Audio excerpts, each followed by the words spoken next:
يعني بيراميدز غيروا المدرب، غيروا تاكس.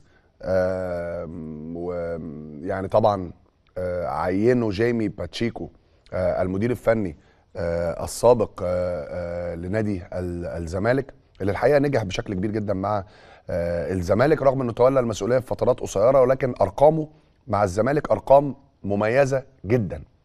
وانا بقول ان باتشيكو هو من مهد طريق الدوري العام الى 100 عقبه في موسم 2014 2015 اللي الزمالك حصل فيه على الثنائيه.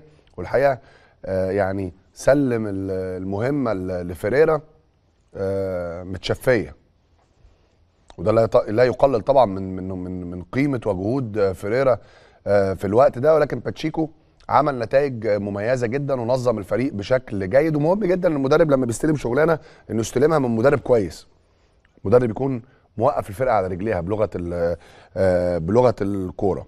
وانا الحقيقه يعني بحب باتشيكو جدا كمدرب، لانه مدرب منظم ومدرب واقعي ومدرب بيحفظ لعيبته بشكل كويس جدا. واحنا هنا بنتكلم على مدرب حاصل على الدوري البرتغالي من قبل مع احد الفرق يعني المتوسطه، وده يعتبر نجاح كبير جدا لاي مدرب، بل نجاح عظيم. ماتش بكره الساعه 6 مساء على استاد القاهره، ماتش مهم جدا للفريقين، لان الفريقين بيراميدز انتوا عارفين بيحلم بالفوز باول بطوله ليه في تاريخه،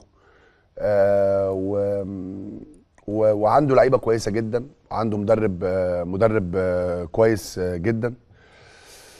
والحقيقه انتوا حضراتكم تابعتوا الفتره اللي فاتت البيان اللي خرج من الاستاذ سالم الشمسي مالك النادي، وبيان وزاره الرياضه اللي رد عليه، وبيان رابطه الانديه للرد عليه. وعايز اكد لحضراتكم ان النهارده كان في جلسه يعني مع مسؤولي نادي بيراميدز، ما بين رابطه الانديه ومسؤولي نادي بيراميدز. والحقيقه الجلسه كان فيها توضيح الكثير من الامور، يعني فيما يخص رغبه الاستاذ سالم الشمسي في يعني ترك استثماراته في مصر، او يعني صرف النظر او تصفيه استثماراته في مصر فيما يخص نادي بيراميدز. وانا بقول لكم ان الموضوع اكبر بكتير من اي شخص، الموضوع اكبر بكتير من اي شخص. مصر حريصه ان هي توصل رساله للعالم كله ان هي بلد جاذبه للاستثمار في كل المجالات، في كل المجالات. وطبعا انتوا عارفين ان دايما مجال الرياضه ومجال كره القدم هو المجال اللي بيسمع، وهو المجال اللي بيكون ليه صدى، لكن في نفس الوقت مصر بتحافظ على حقوقها. ودي الرساله اللي وصلت النهارده خلال الجلسه، ان الدوله حريصه على توفير المناخ المناسب لكل المستثمرين الاجانب في مصر في جميع المجالات، وفي نفس الوقت حريصه في ان هي تحافظ على حقوقها. وبمعنى تحافظ على حقوقها ان مهم جدا ان اي مستثمر، مش مستثمر اجنبي او مستثمر مصري بيستثمر في كره القدم، ان يكون هناك بعض الشروط للاستثمار في انديه كره القدم. النهارده المسؤولين كانوا حريصين ان هم يوصلوا الرساله لمسؤولي نادي بيراميدز، ومسؤولي نادي بيراميدز في نفس الوقت اكدوا انهم ما عندهمش اي نيه لتصفيه استثماراتهم في مصر، بل بالعكس يعني هناك اصرار من مسؤولي نادي بيراميدز على تكمله المسيره، ان هم يكملوا المسيره اللي بداوها منذ سنوات.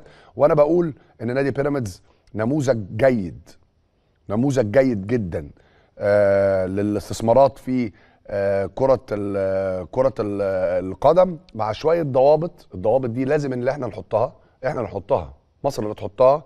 اعتقد ان المشروع هيكتمل بشكل كبير جدا. النهارده كان في جلسه لتهدئه الاجواء وايصال رسائل ايجابيه من الطرفين، وده اللي احنا عايزينه، وده بالنسبه لنا مهم جدا، ومهم جدا ان انا اوضحه لحضراتكم. نروح للماتش بقى فنيا.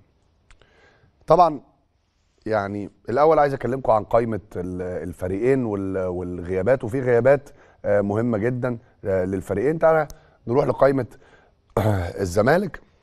يعني قائمه الزمالك،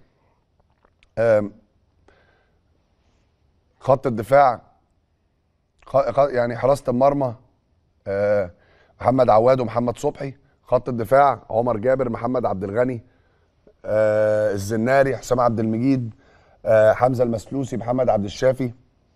خط الوسط عمرو السيسي، دونجا، امام عاشور، رؤى، شيكابالا، زيزو، يوسف اسامه نبيه، سيف جعفر، سيد عبد الله نيمار، ومصطفى شلبي. وخط الهجوم سيف الدين الجزيري سامسون اكينيولا. وعايز اقول لكم يعني ملاحظاتي على القائمه دي، ان يعني رغم وجود عقوبات ماليه وغرامات ماليه على ثلاثي الفريق محمد صبحي ومصطفى شلبي وعبد الله جمعه بسبب ظهورهم في جلسه ليزر وحاجه بوستات نزلوها على السوشيال ميديا، الا ان كويس ان بيتم فرض حاله من الانضباط، وفي نفس الوقت عدم استبعاد اللاعبين من القائمه. وده يعني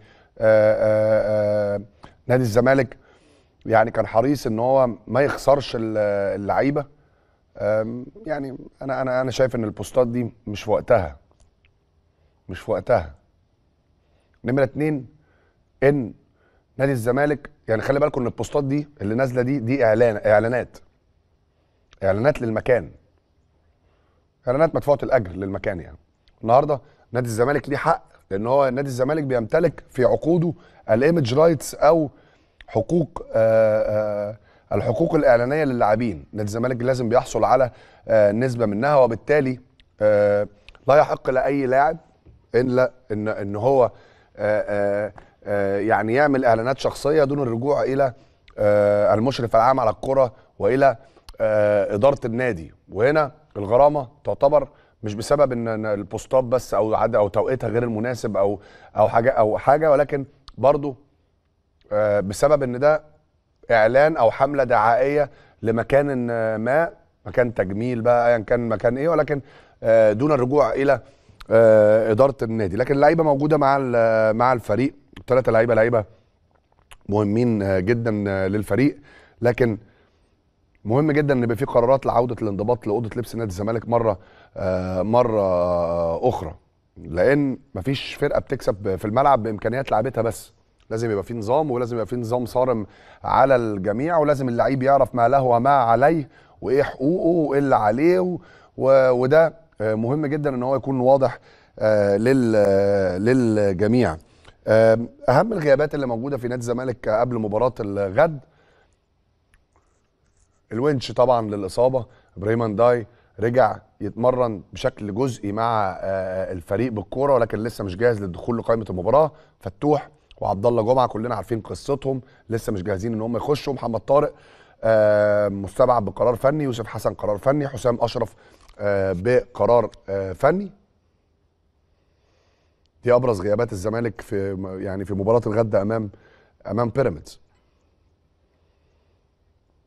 الناحيه الثانيه تعالوا نروح نشوف قائمه بيراميدز والقائمه اللي استدعاها جيمي باتشيكو المدير الفني البرتغالي لمباراه نصف نهائي كاس مصر.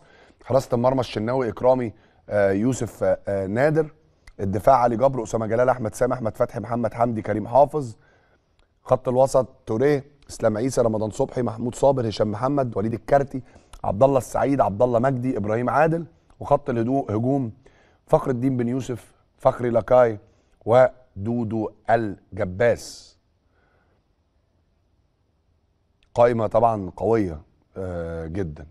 فرقه بيراميدز عندهم لعيبه مميزه جدا، واعتقد ان هم يعني هيبقوا منظمين على المستوى الدفاعي بالذات مع جيمي باتشيكو المعروف عنه بالتنظيم الدفاعي الجيد. ابرز الغيابات اللي موجوده يعني في صفوف نادي بيراميدز، مصطفى فتحي موقوف، الشيبي الباك رايت طبعا اصابه، صادق اسباب فنيه، واحمد دعدور لاسباب فنيه.